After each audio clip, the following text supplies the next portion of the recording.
So here we see the slats from the granny seats in the back of the boat, and this is the port side here, and you can see that there has I've kept up the T-coil to them, but it's a process that has to be done every time I'm at the boat. I'm not really happy with the overall look. I think they need to be taken back. And here we see the starboard side on the underside, and you can see like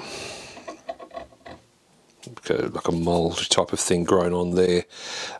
These are quite damp. Now they were in the rain last night. I'm just going to let those slowly dry out for the next couple of days, and I'm looking forward to getting some sanding happening and taking those back.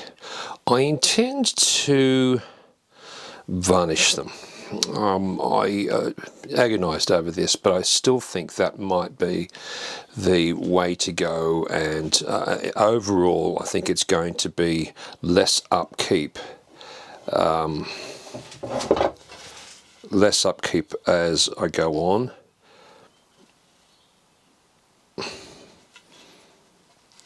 Because it really is quite hard to apply T-coil to the whole surface of these whilst they're in situ.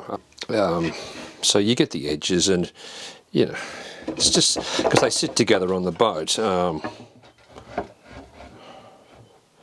Probably about that far apart. You see, there's no way you can get the T-coil into that, and as a result you can see that the timber is not being cared for, but they still need to be, I think, something permanent. So I'm going to go with a lacquer finish, and I will show you how that goes.